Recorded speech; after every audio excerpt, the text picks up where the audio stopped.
कृष्णा मेरा वर्ष में आप सबका स्वागत है। एक भगत ने पूछा, बाबा मैं सब कुछ सही करती हूँ, रोज पूजा पाठ भी करती हूँ, फिर भी घर में बरकत नहीं है, धन नहीं टिकता, सदस्य बीमार रहते हैं। तो आज इन्हीं सवाल का जवाब मिलेगा। भक्तों, घर के मंदिर में जलने वाले दीपक, घंटी रोज धोने वालों गौर से सुन लो, वरना पूरा घर हो जाएगा बर्बाद। आप सभी का दिल से आत्मा के गहराइयों से स्वागत है। दोस्तों, जीवन में चाहे कितनी भी मुश्किलें क्यों ना आए, एक चीज कभी मत भूलिए, पूजा मंदिर में रखी घंटी, देवी देवताओं की मूर्तियों और जलते दीपक के साथ कुछ गलतियां ऐसी होती हैं जो अगर हो गई तो किस्मत का पहिया उलट घूमने लगता है। ऐसा दुर्भाग्य आता है कि संभलना भी नामुमकिन हो जाता है। घर में बरकत रुक जाती है, खुशियां सूख जाती हैं तो और गरीबी ऐसे कदम जमा लेती है, ऐसे चाह कर भी हटती नहीं। भक्तों, हो सकता है आप भी अनजाने में ये गलतियां कर रहे हों, इसलिए पैसा पास टिकता ही नहीं, घर में अशांति रहती है और सफलता बस दूर हाथ हिलाती है। हम बिना समझे जाने अनजाने कुछ ऐसा कर बैठते हैं जो हमारे भाग्य का दरवाजा बंद कर देता है, और जब यह हाथ से निकल जाता है तब हमारे पास रह जाता है सिर्फ पछतावा और ताने। लेकिन घबराइए मत, आज इस वीडियो में हम आपको पूजा मंदिर से जुड़ी वे रहस्यपूर्ण बातें बताएंगे जिन्हें सुनकर आप दिल खुद कहेगा, गुरुजी आपने तो मेरी सोई किस्मत जगा दी। तो दोस्तों, इस वीडियो का अंत यह देखा ना, क्योंकि सिर्फ जानकारी नहीं, ये आपकी जिंदगी बदलने की कुंजी है। पूज्य गुरुजी ने कहा, बहुत से लोग पवित्र वस्तुओं को धर्म का प्रतीक मानकर मंदिर में रख लेते हैं, लेकिन वही सबसे बड़ी गलती कर बैठते हैं। आज हम आपको विस्तार से बताएंगे पूजा मंदिर में कौन सी चीजें रखनी शुभ है और कौन सी अशुभ। दीपक कितने बजे जलाना चाहिए, जलाते समय कौन सा मंत्र बोलना चाहिए, घंटी कब बजानी है, सुबह या शाम और कितनी बार, शंख कब और कैसे बजाना चाहिए, बजाते समय किस मंत्र का जाप करना चाहिए, दीपक रोज धोना चाहिए या नहीं, मंदिर में कितनी मूर्तियां रखनी चाहिए और क्यों। ये 7-8 बातें छोटी लग सकती हैं, लेकिन इनका असर आपकी किस्मत पर सीधा पड़ता है। भक्तों, इस तरह जानकारी आपको कहीं और नहीं मिलेगी, चाहे आप लाखों करोड़ों खर्च कर दे। हम अपने मन से कोई कहानी नहीं गढ़ते, ये सब ज्ञान है ज्योतिष शास्त्र, धर्मशास्त्र और ऋषि मुनियों की वाणी के लिया हुआ, जिसे हम आपके लिए आसान भाषा में लेकर आते हैं। और हाँ, एक भगत ने हमसे पूछा था, गुरुजी मैं रोज पूजा करती हूँ लेकिन फल क्यों नहीं मिलता, उल्टा नुकसान ही हो जाता है। इस वीडियो में हम आपको इस रहस्य का जवाब जरूर दूंगी। दोस्तों देखिए, हमारा काम यह आपकी सच्ची और सही सलाह देना। हम आपको जब भी कुछ बताते हैं तो आपके भले के लिए ही होता है। अब इसे मानना या न मानना ये पूरी तरह आपके मर्जी है, लेकिन भक्तों इस बात दिल पर हाथ रख कर कहेंगे, अगर मान लोगे तो आपका बेड़ा पार हो जाएगा। इस वीडियो को अंत तक देखने के लिए बाद में आपको किसी भी तरह की परेशानी का सामना नहीं करना पड़ेगा। आगे आपका समझ, आप खुद ही इतने बुद्धिमान हो कि सही गलत का फर्क जान सकते हो। तो चलिए भक्तों, बिना समय गवाए शुरू करते हैं आज का ये बेहद खास और जीवन बदलने वाला वीडियो। पूज्य गुरुजी कहते हैं, पूजा हमारे जीवन का अभिन्न हिस्सा है। हर कोई किसी न किसी की देवी देवता की आराधना करता है, कोई माँ दुर्गा की तो कोई शीश झुकाता है, तो कोई भगवान विष्णु की नाम का स्मरण करता है, और हाँ, उनकी पूजा का फल भी मिलता है। लेकिन क्या आप जानते हैं, छोटी छोटी अनजानी गलतियाँ ही फल को रोक देती हैं। ये गलतियाँ इतनी मामूली लगती है कि हम इन्हें नज़रअंदाज कर देते हैं, लेकिन शास्त्रों के में साफ लिखा है, पूजा में पूर्ण फल पाना है तो इन बातों का ध्यान रखना जरूरी है। आज हम बात करेंगे घर के मंदिर के दीपक और घंटी की सही उपयोग के बारे में। क्या दीपक को रोज धोना चाहिए या हफ्ते में 1-2 बार? धातु का दिया हो तो कब और कैसे साफ रखना चाहिए? मिट्टी के दीपक का सही समय, सही अवसर कौन से हैं? मंदिर में किस प्रकार की घंटी का उपयोग सबसे शुभ माना जाता है?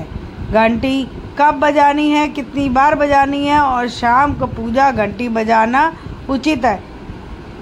इन सभी सवालों का जवाब आपको आज इस वीडियो में मिलेंगे। भक्तों, इस बात का याद रखिए, अधूरी जानकारी कभी कभी नुकसानदेह साबित होती है, इसलिए इस वीडियो को अंत तक देखना जरूरी है। कुछ लोग होते हैं जो वीडियो को इधर उधर से काट कर देखते हैं, बीच से स्किप करते हैं और फिर कहते हैं जीवन में सफलता क्यों नहीं मिल रही। अरे, जब ज्ञान ही आधा अधूरा ले रहे हो तो फल पूरा कैसे मिलेगा? और सच कहूँ तो कई लोग तो नाच गाने के आराधनता वाले वीडियो पूरे देख लेते हैं, लाइक भी करते हैं, सब्सक्राइब भी करते हैं, लेकिन जब हम आपके भले के लिए ज्ञान की बात करते हैं तो आधा छोड़कर चले जाते हैं, फिर शिकायत करते हैं कि जीवन में अंधकार क्यों है। भक्तों, ये ज्ञान आपको कहीं और नहीं मिलेगा, ना किताबों में इतनी साफ भाषा में, ना किसी पंडित से मुफ्त में। तो इसे छोड़ना अपने जीवन की बरकत छोड़ने के बराबर है।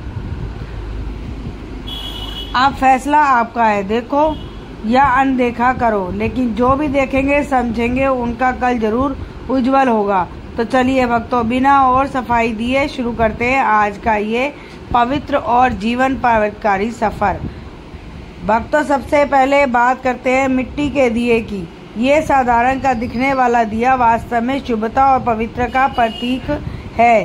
दिवाली हो या कोई भी धार्मिक पर्व हो या फिर कोई भी बड़ा अनुष्ठान, मिट्टी का दिया जलाने का अपना ही महत्व है। घर के मंदिर में या दरवाजे के पास जब भी इसे जलाया जाता है तो ऐसा लगता है मानो लक्ष्मी माता खुद आपके आगमन का प्रवेश कर रही हो। लेकिन भक्तों, ध्यान दीजिए, जब ये दिया मंदिर में रखा जाता है तो इसके नियम बदल जाते हैं। मिट्टी का दिया एक बार जलाने के बाद दोबारा मंदिर में नहीं रखना चाहिए। हर बार नया मिट्टी का दिया उपयोग करना शुभ माना गया है। ऐसा करने और वास्तु दोष को दूर करना होता है और घर में बरकत बनी रहती है। अब आगे इस वीडियो को हम जानेंगे मंदिर की घंटी से जुड़े रहस्य, जो शायद आपको पहले कभी नहीं बताए गए। जो भक्तों, वीडियो और अंत तक जरूर देखिएगा। और हाँ, एक छोटी सी विनती, अगर अभी तक आपने मीना वॉइस को सब्सक्राइब नहीं किया तो कर लीजिए और वीडियो एक प्यारा सा लाइक जरूर दीजिए। साथ ही अपनी राशि का शुभ नाम कमेंट्स में जरूर लिखें, क्योंकि हम समय समय पर राशि जुड़े भाग्य और परेशानियों को दूर करने के उपाय प्राप्त करते हैं। अब आते हैं धातु के दियों पर। आपके देखा होगा कि लोग पीतल का, तांबे का दिए इस्तेमाल करते हैं। ये केवल सुंदर होते हैं बल्कि इनका धार्मिक महत्व भी अत्यंत गहरा है। लेकिन भक्तों, इन्हें सिर्फ जलाना काफ़ी नहीं है, इनकी शुद्धि भी उतनी ही जरूरी है। इन्हें रोज धोकर खास गंगा जल में साफ करना चाहिए। गंगा जल से धोने पर दिया पवित्र हो जाता है और घर के सकारात्मक ऊर्जा चारों ओर फैल जाती है।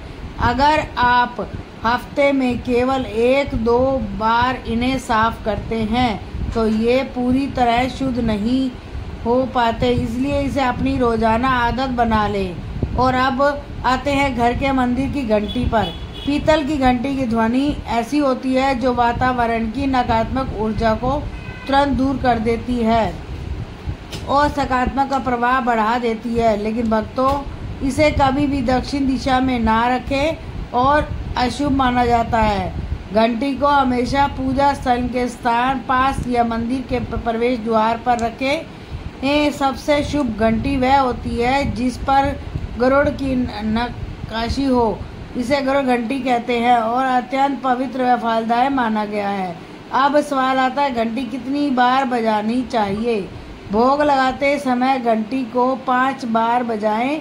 ऐसा करने से भगवान भोग को जल्दी स्वीकार करते हैं। पूजा के दौरान घंटी को जोर जोर से लगातार नहीं बजाना चाहिए, सिर्फ 3 बार बजाना ही उचित है। घंटी को हमेशा दाहिने हाथ से ही इसका मुख पूजा स्थल की ओर होना चाहिए। याद रखिए, घंटी को सुबह की पूजा में ही बजाना शुभ माना गया है। शाम की पूजा में घंटी बजाने से बचना चाहिए, क्योंकि शास्त्रों का उचित नहीं माना गया है। इन नियमों का पालन करने से आपका पूजा पाठ कई गुना अधिक फलदायक और प्रभावी हो जाएगा। भक्तों, ये बातें छोटी लग सकती है, लेकिन इतना असर आपकी किस्मत का गहरा पड़ता है। भक्तों, इन बहुत ही महत्वपूर्ण बात को अक्सर लोग नजरअंदाज कर देते हैं। जब भी आप किसी मंदिर जाएं, खास घर में बाहर वाले मंदिर में, तो मंदिर में प्रवेश करते समय घंटी बजाएं। मंदिर से बाहर निकलते समय घंटी ना बजाएं। आवश्यकता नहीं होती। अब आप घंटी बजाते हैं तो यह सिर्फ आवाज़ नहीं होती, यह भगवान को दिया गया संकेत भी होता है।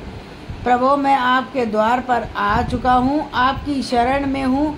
एक बार घंटी बजाने का मतलब है कि आपके भगवान के दरबार में प्रवेश कर लिया है और पूजा आरंभ कर रहे हैं। 2 बार घंटी बजाने का अर्थ है कि आप अपनी प्रार्थना, अपने मन की बात सीधे भगवान के समक्ष रख रहे हैं। अब भक्तों, हम आपको कुछ ऐसी बातें बताने जा रहे हैं जिन्हें शायद आपको कोई ना बताए, इसलिए इन बातों का ध्यान से सुनिए, क्योंकि ये आपके पूजा पाठ को और अधिक फलदायी बना सकती है। लेकिन उससे पहले, अगर आपके सभी अभी तक कमेंट बॉक्स में जय माता या जय लक्ष्मी नहीं लिखा है तो ज़रूर लिख दीजिए। आपके ये शब्द हमेशा आशीर्वाद जैसे लगते हैं, और जब आप वीडियो को लाइक करते हैं तो हमारा मनोबल बढ़ता है। यही उत्साह हमें आपके लिए मूल्यवान और अधिक जानकारी लाने की प्रेरणा देता है। अब आइए जानते हैं पूजा मंदिर में कुछ आवश्यक नियम। पूजा करते समय आपका मुख हमेशा पूर्व दिशा की ओर होना चाहिए। यह दिशा सबसे शुभ मानी जाती है, क्योंकि यहाँ से सूरज की पहली किरण आती है, जो सकारात्मक ऊर्जा भरी होती है। वह पश्चिम की ओर मुख करने से पूजा की जा सकती है, लेकिन पूर्व दिशा का लाभ कई गुना अधिक है।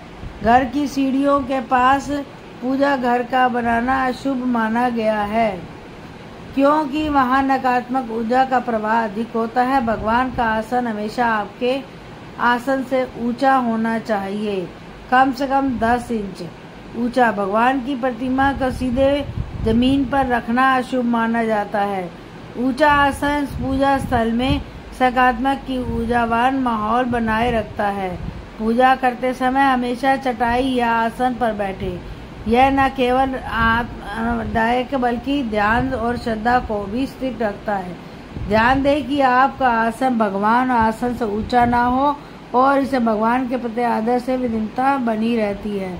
भक्तों, अगली बात बेहद जरूरी है। पूजा घर में कभी भी सड़े बासी मुरझाए फूल ना रखें। मुरझाए फूल पूजा का अशुभ माने गए हैं, क्योंकि नकारात्मक ऊर्जा को बढ़ाने में हमेशा ताजे सुगंधित व खुले हुए फूल भगवान को अर्पित करें। जब फूल मुरझा जाए तो काले पड़ जाए तो उन्हें सकारात्मक मिट्टी में दबा दें। इससे नकारात्मक ऊर्जा दूर होती है, आपके घर में पवित्रता बनी रहती है। भक्तों, एक महत्वपूर्ण नियम, जिससे कमरे में आप सोते हैं उसमें घर का मंदिर ना बनाएं। यदि परिस्थिति के कारण आपको सोने के कमरे में मंदिर रखना भी है तो रात को मंदिर के ढक दें, उस पर पर्दा डाल दें। इससे रात को समय मंदिर में निकलने वाली ऊर्जा आपके विश्राम को प्रभावित नहीं करेगी। ऐसा करने से घर में शांति और आपकी पूजा में एकता बनी रहती है। आप एक ही विशेष बात भक्तों, कभी भी काले कपड़े पहनकर पूजा ना करें। साधारण माना जाता है कि काले वस्त्र मन में भारीपन और नकारात्मक भाव लाते हैं, पूजा ऊर्जा का कमजोर कर देते हैं। हमेशा शुभ और हल्के रंग के वस्त्र ही पहने, सकारात्मक बनी रहती है। चलिए अब जानते हैं घर के पूजा मंदिर में किन चीज़ों को नहीं रखना चाहिए। भक्तों, किसी देवी देवता का यह एक तस्वीर या मूर्ति रखें। एक से अधिक तस्वीरें ऊर्जा का संतुलन बिगाड़ सकती हैं और पूजा का प्रभाव कम कर सकती है। यह एक रूप में स्थान दे ताकि भगवान की ऊर्जा पूरे घर में मन आपके जीवन में प्रभावित होकर घर के शिवलिंग रखना अत्यंत पवित्र माना जाता है, लेकिन इन्हें सही दिशा रखें। हमेशा उत्तर या पूर्व दिशा में ही रखें। स्वस्थ स्थान पर ही स्थापना करें। इसे शोरगुल या गंदे स्थान पर कभी ना रखें। भगवान की टूटी मूर्तियां या फटी तस्वीरें पूजा स्थान पर तुरंत हटा दें। टूटी मूर्ति पवित्रता का कम करती है और सकारात्मक ऊर्जा के प्रवाह के बाधा डालती है। इसे शास्त्रांत के तरीके से त्याग कर शंख भगवान की कृपा का प्रतीक है। गोमती चक्र में घर में समृद्धि आती है और जल से वातावरण शुद्ध होता है। जल को रोज बदले और इन पवित्र वस्तुओं को हमेशा साफ रखें।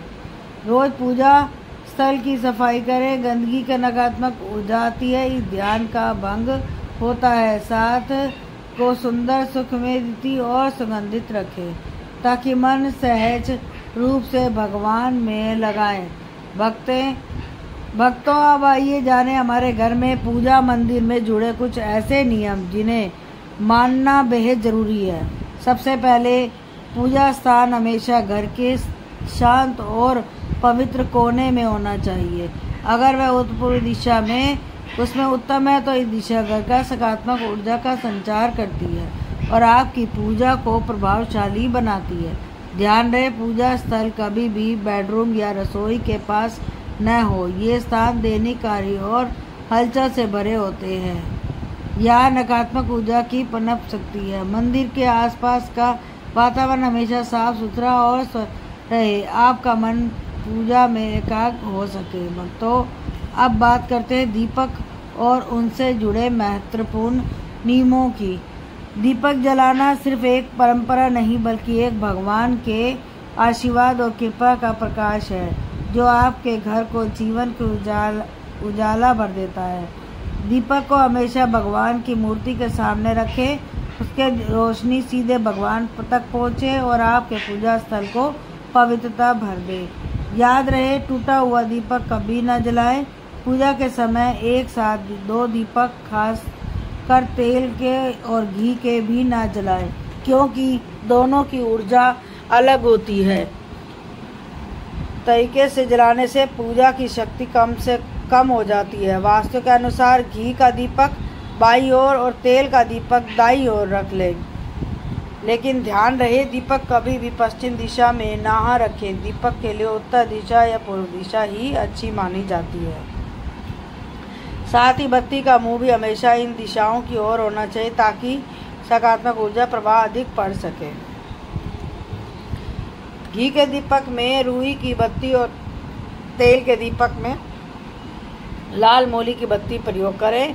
रुई की बत्ती प्रकाश के दीपक से शुद्ध होता है जबकि लाल मोली वाली बत्ती के वातावरण शुभ ऊर्जा का संचार होता है। नवरात्रि या विशेष अवसरों पर माँ दुर्गा और माँ लक्ष्मी के सामने गोल बत्ती का दीपक ना जलाएं क्योंकि अशुभ माना जाता है। नियम की याद रखें, घी का दीपक जलाने के तुरंत बाद तेल का दीपक ना जलाएं। इसके बीच थोड़ा अंतर रखें ताकि वातावरण संतुलन पवित्रता में बनी रहे। इन छोटे छोटे नियमों का पालन सिर्फ आपके घर में शांति और समृद्धि बनाए रखेगा बल्कि आपकी पूजा को अधिक फलदायी बना देगा। ध्यान दें, सुनिए, दीपक हमेशा सही उसी जलाएं जब भगवान जाग रहे हो, जैसे सुबह के शांत और पवित्र समय में जब पहली किरणें धरती पर पूरी होती है तब समय पूजा करते समय दीपक जलाएं। फिर शाम को आरती के समय जब दिन की थकान ढल रही हो और वातावरण शांत हो रहा हो, उस समय दीपक वातावरण को भी पवित्र कर देता है। ये दोनों सिर्फ पूजा के लिए ही नहीं बल्कि ध्यान और आत्मिक ऊर्जा को महसूस करने के लिए भी श्रेष्ठ माना गया है। दीपक जलाने से घर में सकारात्मक ऊर्जा का प्रभाव बढ़ता है और मन निर्मल होता है। 7वीं बात, भक्तों को दीपक जलाना केवल धार्मिक नियम नहीं, वास्तुशास्त्र और ज्योतिष शास्त्र में भी गहरा महत्व बनाया गया है। दीपक जलाने से केवल घर में सकारात्मक ऊर्जा का संचार बल्कि हमारे जीवन का 7 चक्रों का भी संतुलित करता है। यह नकारात्मक और दूर करने का वातावरण शुद्ध करता है और आपको मन को शांति प्रदान करता है। दीपक की हल्की स्थिर लो, मानो भगवान का आशीर्वाद आपके जीवन में रोशन कर रही हो। इसलिए भक्तों, जब भी आप दीपक जलाएं, ऊपर बताए गए इन सब नियमों का पालन जरूर करें। यह नियम आपके जीवन के भगवान की कृपा को स्थायी बनाए रखे, घर का शांत प्रभाव निरंतर बनाए रखेंगे। प्रिय भक्तों, अगर आपको यह ज्ञान का अनुभव अच्छा लगा हो, कमेंट्स में जरूर बताइए। अगर आप माता लक्ष्मी के सच्चे भक्त हैं तो उनका प्रेम आशीर्वाद सदा आपके घर में वास चाहते हैं तो इस वीडियो को दिल से लाइक करें, हमारे चैनल को सब्सक्राइब करें और कमेंट में जय लक्ष्मी माता जरूर लिखें। यदि याद रखें, बातें इन रुचि का ध्यान रखते हुए और साझा की गई ज्योतिष और धर्म प्रणाली की आस्था और विश्वास के